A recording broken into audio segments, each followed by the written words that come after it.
Picture this. You are standing alone in the marble corridors of the Lateran Palace, Rome. Candlelight flickers on the frescoed ceilings above your head, but the chill rising from the flagstones presses cold and damp through the soles of your shoes. The air reeks of incense, yet underneath it you catch the unmistakable sourness of sweat, wine, and something darker, a scent that doesn't belong in a house of God. Your fingertips are numb as you grip an iron key, still warm from the trembling hand of a young acolyte who just whispered, "You were never here." The corridor behind you yawns like an open grave. Ahead, a gilded door waits, its surface worn by centuries of secrets. Your heart stammers against your ribs as you realize, whatever happens when you turn that key will change what you believe about holiness forever. The silence is oppressive, broken only by the distant sound of chanting. Each step you take echoes like a confession in the darkness. For 1,000 years, you've been told the popes of Rome lived as celibate shepherds, God's chosen, robed in purity, guiding the souls of millions through the tangled undergrowth of sin. Maybe you imagined them as lonely old men, locked in prayer, untouched by temptation, guardians of the Church's most sacred laws. But tonight, you are about to discover that everything you thought you knew about the papacy is a carefully tended lie. Think the popes were the moral backbone of Christendom? What you are about to witness makes modern scandals look trivial. The truth is far more twisted. Beneath the mitre and gold-stitched vestments lay desires as tangled and fierce as any king's. Beneath every public sermon warning against carnal vice, secret lives flourished behind high walls. Forget the myth of universal chastity. The sexual history of the papacy is a labyrinth of hidden chambers, forbidden lovers, and heirs whose very existence was officially denied. This reality, documented by priests, diplomats, and even the Vatican's own ledgers, would make your skin crawl. But here's where it gets worse. The world outside these palace walls believed in absolute, infallible purity. Millions of faithful on their knees, confessing the smallest flickers of temptation, while the men who judged their souls mapped out networks of secret pleasure. Records show that even as the Church imposed draconian rules on marriage, pleasure, and even thought, the popes themselves wrote new codes for sinning in safety. What you're about to witness will expose centuries of weaponized hypocrisy, systems that made modern dating scandals seem like innocent children's games. You press onward, the walls closing in as you recall the faces of those whose reputations rest on this sanctified ground. Pope Alexander VI, notorious for the orgies thrown in his name. Pope Julius II, the warrior pope, whose appetite for both conquest and carnal pleasure left even his confessors speechless. Sixtus IV, who licensed and taxed Rome's brothels from the papal treasury itself.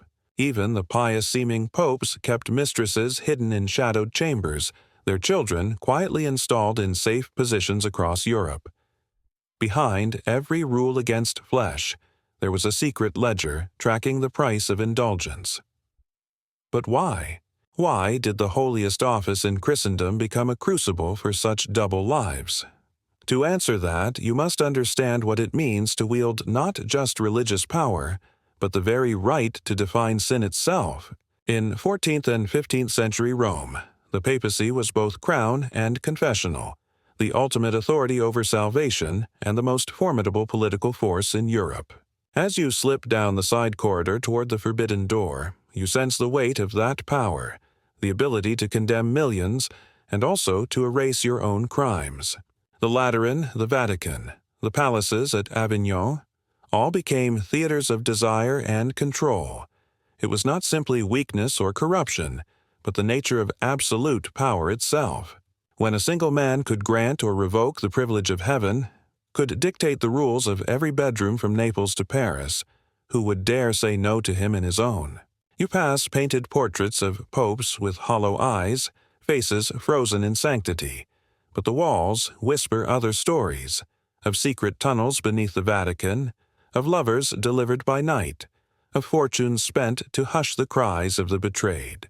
Historical records, letters, papal bulls, legal documents, paint a picture so intricate and disturbing you begin to wonder whether the Church's obsession with policing others' bodies was nothing but a mask.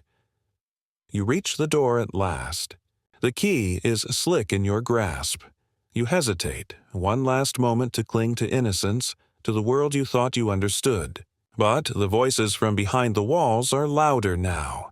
Moans and laughter, the sound of silk rustling, the snap of a whip, the hissed prayers of those who do not wish to be remembered. As you turn the key, your mind races. Will you be the witness, the judge, or the next victim in a centuries-old cycle of secrets and shame? You step forward, leaving behind every certainty you ever had about faith, flesh, and the men who claimed to speak for God. This is the beginning. What you find on the other side of this door will haunt your nights and challenge your understanding of holiness, because sometimes the greatest darkness hides closest to the altar. But this is only the first step. The true horror, the systematic, institutionalized corruption of the papal courts, lies just ahead, in places you cannot yet imagine. Are you ready to see what was never meant to be seen? The secrets of the medieval popes are waiting, and tonight you are the one holding the key. You step into a vaulted chamber, your footsteps instantly swallowed by heavy tapestries and thick velvet curtains. The hush inside is not peace but conspiracy. Candles sputter in twisted gold candelabra, their flames devoured by the incense-thick gloom. The air shivers with the hum of muffled laughter and the clink of silver goblets. This is not a place for prayer, and certainly not for penance. This is a banquet of power, one that reeks of lust, fear, and the privilege to sin without consequence. You stand just inside the door, heart pounding as eyes turn toward you, robes glimmering, rings flashing on fat fingers, cardinals in scarlet and bishops in purple cluster at long tables groaning with hams and candied figs. But they are not alone. Women in jewel-bright gowns circulate among the clergy, perfumed and painted, their laughter too loud, their glances lingering on the youngest priests. You realize with a start that these are the so-called spiritual daughters of the Holy Father, mistresses cloaked in sanctity, known to everyone and named by no one. Across the room, Pope Alexander VI himself reclines on a throne of carved walnut. His face is broad and ruddy, his eyes sharp, lips stained purple by wine. He gestures, and a serving boy hurries forward, hands shaking as he refills the papal chalice. You catch snatches of conversation, jokes about sins of the flesh delivered in Latin, laughter that curdles in the throat. A bishop, face slick with sweat, murmurs a prayer for forgiveness, even as his hand traces the curve of a courtesan's bare shoulder. You are trapped between outrage and fascination, a silent witness to a scene that should be impossible, a court of Christ transformed into a theater of appetite. But this is only the surface. What lies beneath will shatter you. But here's where it gets truly twisted. The official rules of the Church, its endless catalogues of forbidden pleasure, its lists of penances and punishments, exist not to restrain, but to redirect. The higher the rank, the deeper the indulgence, the more elaborate the disguise. In the shadows of the banquet hall you glimpse a priest handing a sealed letter to a veiled woman. Hush money, you realize, payment for silence, or perhaps for a secret birth. Documents from the Vatican archives reveal that the Church kept its own ledgers, lists of papal offspring, sums paid for their upkeep, gifts of land and titles to the mothers. The Borgia children, Cesare, Lucrezia, Juan, all officially acknowledged as nepotes, or nieces and nephews, but whispered about openly in every court from Florence to Madrid. Papal bulls issued with trembling hands warn against clerical incontinence, but the reality is far more systematic. Cardinals who fail to control their own desires are quietly transferred, not punished. Scandals are managed by a web of secretaries, confessors, and papal guards whose loyalty is ensured by gold, threat, and the knowledge that everyone is guilty of something. You watch as a young priest, pale and sweating, is summoned to the Pope's side.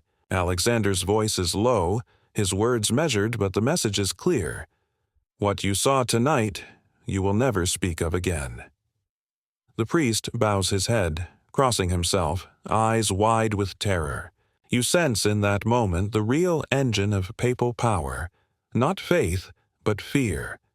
Secrets are currency here, traded in whispers, recorded in secret registers. A misstep means exile, disgrace, or worse. But what you don't know is that the Vatican's networks go deeper still. Beyond the palaces, tunnels snake beneath the city, secret passages connecting the Lateran, the Vatican, and the brothels licensed by papal decree. Night after night, clergy slip through these corridors to houses of pleasure, their sins protected by an army of guards sworn to silence. Contemporary chronicles describe the entertainment establishments that line the banks of the Tiber, their profits flowing directly into church coffers. Pope Sixtus IV, in the late 15th century, levied taxes on these houses, arguing in public that such revenues were needed for the glory of Rome, while in private the proceeds funded cathedral construction and military campaigns. You find yourself wondering, how many innocent confessions have been weaponized in this world? How many sins forgiven by day are committed again by night, with the knowledge that absolution is only a prayer away? As you drift through the chamber, you overhear another conversation. A cardinal nervously whispering about blackmail, about letters intercepted and threats made. You realize that confession, meant to purify, has become a tool of control. The priests listen, record, and, when necessary, destroy. But the horror goes beyond individuals. This is a system, a machine fueled by desire and secrecy, where the rules that bind the faithful serve only to tighten the power of those above. Papal illegitimate children rise to rule cities and armies. Church land is distributed as dowries to mistresses, and the lines between spiritual authority and worldly vice blur into shadow. The Pope himself sets the example. A man who claims to be Christ's vicar while living as a prince, surrounded by lovers, children, and sycophants. Here's where the nightmare sharpens. You watch a cardinal, his face white as chalk, approach the Pope with trembling hands. He delivers a confession, not of sin, but of blackmail. A note threatening to expose the names of papal lovers, to reveal the secret lineages that sprawl from the heart of the Church out into every noble house of Italy. Alexander's eyes narrow, his voice a cold whisper. You know what happens to those who betray the family. In that moment, you sense the real terror of this world, not just the pleasures stolen in the dark, but the endless, gnawing fear of exposure. Every secret is a weapon, every sin is a noose, and you, standing among these men, feel the weight of centuries pressing on your shoulders. What you've seen tonight, what you can never unsee, explains more about the Catholic Church than any doctrine or dogma. Now you're beginning to see how deep these secrets go. If you want to uncover the truths that the Church tried to bury, hit subscribe now. You'll never see history the same way again. But don't look away, because the next revelation is about to drag you deeper, where the Church's shadow touches every corner of Rome, and the horrors are only just beginning. Night in Rome is supposed to be sacred, marked by church bells and candlelit prayers echoing down ancient streets. But you're no longer a pilgrim. Tonight, you follow the winding alleys behind St. Peter's, not as a worshiper, but as a shadow, tasked to observe what is never spoken. Your guide is a papal scribe, face hooded, words clipped by fear. He leads you across the Tiber, where the river laps at the stone embankments beneath the moon. Here, the city's silence is shattered by laughter and music leaking from shuttered windows. You pass beneath an arch carved with the arms of a cardinal, and suddenly you're standing in front of a house that no guidebook would dare mention. A so-called entertainment establishment, with doors wide open to men in crimson, purple, and black.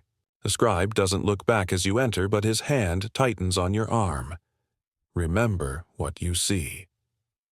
But tell no one inside. The stench of wine, perfume, and sweat is overwhelming. Shadows twist in the corners, and everywhere there are women, dressed in silks finer than a queen's, yet their smiles never reach their eyes. You realize these are no ordinary brothels. These are the infamous houses licensed, taxed, and, in some cases, owned by the Church itself.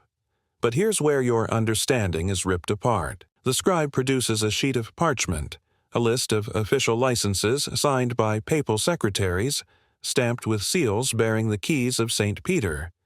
You recognize the names: House of the Red Dove, House of Venus, even the Cardinal's hat.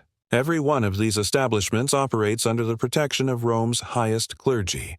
Documents from the late 15th century show Pope Sixtus IV personally authorized the taxation of brothels, justifying it as a means to fund the rebuilding of Rome and the defense of Christendom. But the profits don't just fill the Vatican's vaults, they grease the palms of bishops, cardinals, even the Pope's own relatives. And this is only the beginning. In a candlelit alcove, you watch as a group of young men, barely more than boys, are herded by a priest into a back room. The scribe leans in and whispers, "These are the sons of Roman nobility, and some are the Pope's own blood." You understand, suddenly, that these so-called pleasure houses double as recruitment grounds for alliances, blackmail, and even grooming of future church leaders. The lines between vice and virtue, between piety and profit, have been obliterated. But the hypocrisy grows more grotesque with every step. In a shadowed corridor, you see bishops in deep discussion with the madam, negotiating rates for special services. The walls are hung with icons of saints, and above the bar, a crucifix glimmers, blessing the transactions below. Official Vatican records from the period confirm what your eyes refuse to believe: that revenues from brothels finance not just cathedral construction, but also the private parties of church leaders. The House of the Red Dove alone paid enough tax to refurbish the Pope's summer residence. Just when you think you've seen the depths of corruption, you stumble upon a secret gathering in the house's grand hall, a masked ball attended by high-ranking clergy and city elites. The Pope's own sons, Cesare and Juan Borgia, circulate through the crowd, whispering to courtesans and passing envelopes of gold to favored clients. It is common knowledge here that the Pope's children act as silent partners, managing the city's most profitable houses of pleasure from the shadows of the Vatican itself. You hear it confirmed in snatches of conversation. The Borgia boy handles the contracts. No one questions him, not even the city guard. The spectacle is almost ritualistic. Priests raise goblets in toasts to sin forgiven, while the real business of the church, power, profit, and pleasure, unfolds in the next room. You catch sight of a cardinal, half-masked, slipping into a private chamber with a courtesan, as a priest outside marks down the transaction in a leather-bound ledger. Every act, every payment, is recorded for the Vatican's benefit, ensuring that even the most secret desires become leverage in future negotiations. This is a world where nothing is truly private, and every sin can be converted into power. But here's where the horror intensifies. You're led down a spiral stair to a stone cellar, colder and darker than the world above. Here you find the evidence that tears away the last remnants of faith in papal purity: a locked chest filled with letters of confession, legal waivers, and lists of nobles who owe debts, financial and otherwise, to the Church's pleasure houses. These documents, the scribe murmurs, keep more people loyal to the papacy than any sermon ever preached. A chill creeps up your spine. The brothels are not simply tolerated, they are an arm of papal power, a system of control more effective than any doctrine. Even the women here are forced to participate in a dance of secrets, knowing that a whisper in the wrong ear could mean ruin or death. The house's madam keeps her own ledger, a double book of clients and favors, all to be used when Rome's tides of power shift. You realize that beneath the laughter and the candlelight, this is a world ruled by fear, a fear sharpened into loyalty by the promise of pleasure and the threat of exposure. Back on the street, the city's bells begin to ring for midnight prayers. But inside the houses of pleasure, the night is just beginning. As you step into the darkness, the scribe stops you with one last truth. What happens in these walls changes the fate of nations. The Pope's sons are not just princes, They are kingmakers, using secrets bought with flesh to control the thrones of Europe. And you, standing outside these doors, heart pounding with what you've seen, are left with a single question. If this is what lies beneath the mitre, what horrors still wait in the Holy of Holies itself? The next step will take you into the heart of papal depravity, where pleasure and power fuse into a weapon sharper than any sword, and Rome's salvation is paid for in the currency of sin. The secrets of the medieval popes aren't just hidden, they are woven into the very fabric of the Church. Are you ready to follow the trail deeper, where every answer only breeds a more terrible question?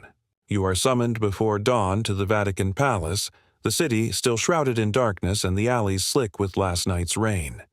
Papal guards block the streets, their armor glinting as torches sputter against the wind. You move quickly, head bowed, pulse drumming in your throat. The guards wave you through with knowing glances. They've seen you before, and they know why you've come. It is an invitation no one can refuse. Inside, the palace is transformed. Gone are the processions and solemn prayers you've witnessed as a pilgrim. Tonight, the Vatican is a private stage, a labyrinth of flickering candles, velvet drapes, and golden platters piled high with exotic fruits and roasted meats. You catch the scent of spiced wine and something sharper: sweat, fear, anticipation. Everywhere you look, the boundaries between priest, prince, and predator blur and dissolve. You are led into the heart of the revelry, where Pope Alexander VI presides over a gathering that defies every law and sermon ever thundered from a Roman pulpit. Here, bishops and nobles gamble with dice and jewels, priests and courtesans slip away behind curtains trailing laughter and the rustle of silk. Tonight is the Banquet of Chestnuts, a gathering so infamous that even centuries later, diplomats' letters and Vatican archives recall its details with horror. Naked courtesans crawl on hands and knees across the polished marble, picking chestnuts from the floor while cardinals watch, wagering who will collect the most. Wine flows like blood, and the servants refill goblets faster than the men can drink them. But this is no mere indulgence. This is ritual, an annual demonstration that papal pleasure is law, that the rules binding the faithful do not apply to those who make them.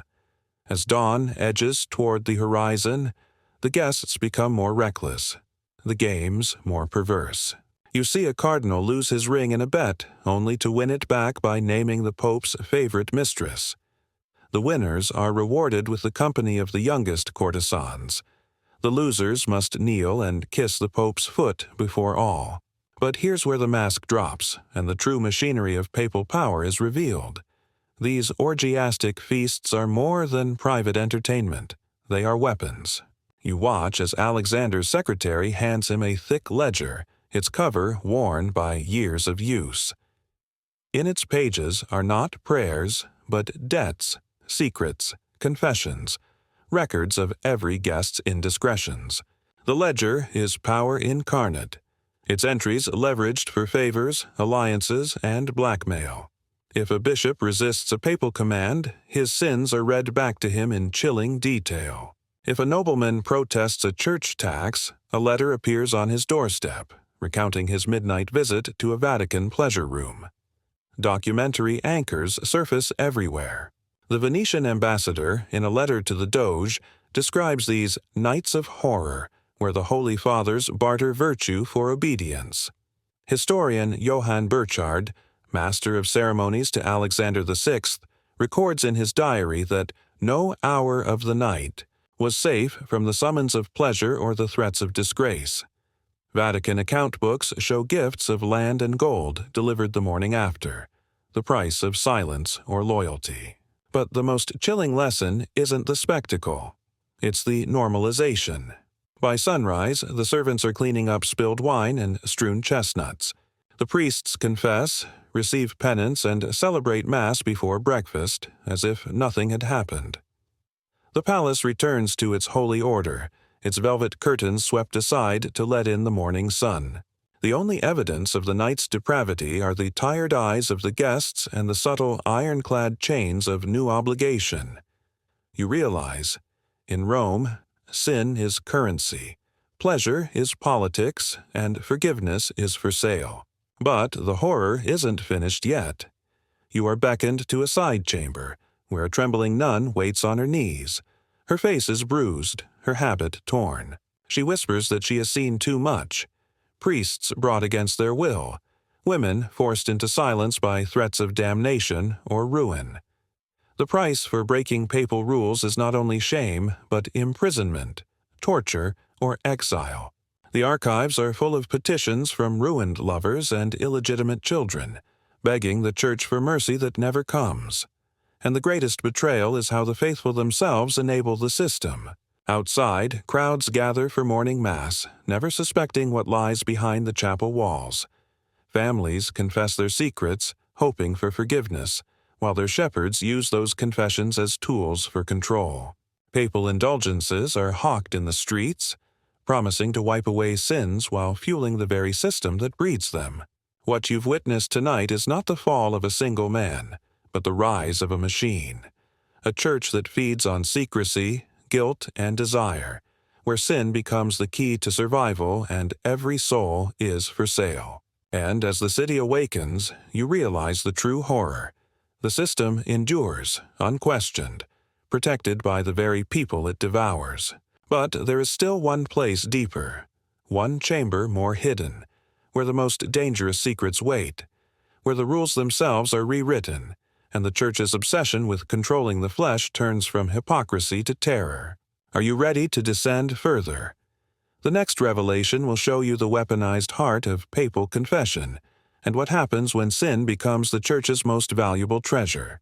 You are summoned again, not by torchlight but by a parchment note, pressed into your palm during morning prayers. The writing is elegant, the seal unmistakable, the keys of St. Peter, red wax crushed beneath a bishop's ring.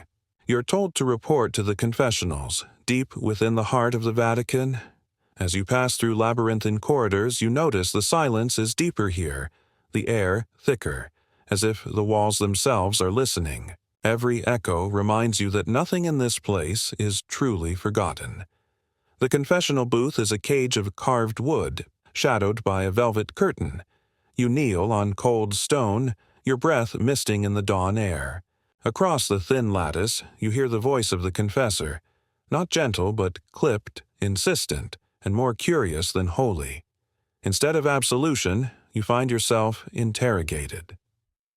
The priest's questions are precise, invasive, and endless. When? With whom? What did you desire? The ledger in his hand is not just for penance. It is a registry, a record of human weakness, and you sense every answer you give is added to a secret archive. But here's where the system reveals its teeth. You think confession is a path to forgiveness, but in the Vatican, it is a net. The Church, obsessed with purity in doctrine, has weaponized the act of confession into a system of surveillance and control. Manuals for confessors, written by men like Cardinal Pietro Bembo, outline hundreds of questions for every imaginable sin. They instruct priests to probe not just for deeds, but for thoughts, dreams, impulses. A married woman confesses to a moment's pleasure. The priest records her name, the details, and the penance. A priest admits to temptation. He is noted, watched, and sometimes promoted, if he knows how to stay silent and useful. Historical records from the Synod of the Lateran in 1215 reveal the extent of this machinery. The Church established mandatory confession, not only as a sacrament, but as a source of intelligence. Priests collect not only sins, but secrets, rivalries, heresies, hidden affairs, names of lovers, enemies, and more. This information forms a currency more valuable than gold, a means to bind, to threaten, to raise or ruin any life at the Church's pleasure. But the horror deepens as you glimpse the fates of those who fall afoul of this invisible system. The confessional is not a sanctuary, but a trap. Nuns who confess forbidden love are imprisoned in convents for life. Lovers of popes and cardinals are threatened into silence or exile. The story of Sister Olympia, dragged from her cell and paraded through the streets for daring to speak the truth, echoes in the stone. Letters in the Vatican archive tell of young men cast into dungeons, priests relocated under false charges, women forced to take penance that borders on torture. And what of those who are truly dangerous, who threaten to expose the rot at the center of power? The Church has 1,000 tools: forged documents, false accusations, the silent workings of the Inquisition. The very act of confession becomes a double-edged sword. What you say for salvation can be twisted into a weapon against you. Enemies of powerful popes are brought to public ruin, their most private secrets bared for all to see. Even kings and queens have bent the knee, terrified of the Church's power to unearth their shame. But the greatest horror is not the cruelty of the system, but its acceptance. The faithful come, week after week, believing that confession is a balm, never knowing it is the Church's sharpest blade. The priests themselves are prisoners of the game. If you refuse to record a secret, you risk suspicion. If you record too much, you risk blackmail or death. The most loyal become the most dangerous, those who know enough to destroy and enough to survive. You watch as the machinery grinds on, swallowing every whisper, every weakness. A cardinal reviews a list of confessions, deciding who shall be forgiven and who shall be watched. An archivist locks away a file marked with the seal of a rival bishop. A nun, weeping, signs her name to a document she will never see again. The Church's legal system becomes a fortress, its rules so complex that only the powerful can bend or break them. But here is the final, most poisonous twist. The more the system grows, the more the faithful believe in its necessity. Sin becomes not a danger to be avoided, but a currency, an entry ticket into a world where everyone is guilty, and guilt itself is power. The papacy, which claims to guard the gates of heaven, now holds the keys to every bedroom, every secret, every soul in Christendom. And yet, outside these walls, the world keeps turning. The crowds gather for blessing. The pilgrims kneel at the altar, unaware that the line between sinner and saint has been blurred beyond recognition. The greatest power of the papacy is not in its armies or its treasures, but in its knowledge of what you dare not speak. The next chamber is the darkest yet, a place where the papal mask slips entirely, and you witness the breaking point, a world where the Pope himself is held captive by the web he has spun, and where the only law that matters is the law of secrets. Are you prepared to look behind the final veil, where the most forbidden truths wait to be confessed? The climax is coming, and what you find there will haunt you long after the bells have fallen silent. You stand now in the Vatican's innermost chamber, the air heavy with incense and dread. It is midnight. The marble walls close in, trapping secrets like stale breath. This is the room that no map shows, where only the most trusted or the most dangerous are ever summoned. You are not alone. The Pope sits at a table of black walnut, eyes rimmed with exhaustion, fingers twisting a rosary until the beads draw blood. Arrayed before him are a circle of cardinals and confessors, faces pallid, lips pressed tight. Tonight you will bear witness to the final unmasking. A scribe produces a bundle of parchment. Letters, ledgers, confessions, all stained with the sweat and fear of decades. Each document is a blade poised above a powerful neck. Records of the Pope's lovers, the secret children scattered across Europe, the bribes paid for silence and loyalty, the blackmail that holds kingdoms together by a fraying thread. The silence is suffocating. You can hear the distant toll of a church bell. 1, 2, 3, each peal marking the countdown to ruin. Then, the betrayal. One of the Pope's own sons, once a loyal shadow, steps forward and lays a sealed letter on the table. His hand trembles, but his voice is iron. "Father," he says, "they know everything. If I fall, so do you." The room erupts. Cardinals shout, priests weep, and the Pope, God's vicar on earth, clutches his head in agony, groaning prayers that will never be heard. A confession forced not by faith, but by the terror of exposure. You see, in a flash, the true cost of centuries of secrets, Even the man who claimed the keys to heaven is a prisoner of the very sins he condemned. But here's where the horror peaks. Guards sweep in, dragging away witnesses, tearing ledgers from desperate hands. Those who know too much vanish, exiled, silenced, or erased from the records forever. In the confusion, a servant stumbles and spills a sack of gold coins across the marble. It is hush money, payment for silence, scattered like spilled blood. You realize this is not the first purge. It will not be the last. The Vatican's archives overflow with records of sudden deaths, ruined reputations, and vanished witnesses. The game is endless. The stakes always mortal. As the carnage unfolds, you catch the Pope's eyes, wide and frantic, searching for mercy that does not exist. He is alone, surrounded by the machinery he built. Each cog, each priest, each parchment now turned against him. The very system designed to protect has become the engine of his destruction. In this moment, the weight of every hidden pleasure, every lie, every soul crushed beneath the papal throne, bears down like a curse. Outside, the faithful still gather for morning mass, unaware that the man blessing them is haunted by shadows. The rituals go on, the incense rises, but the walls remember.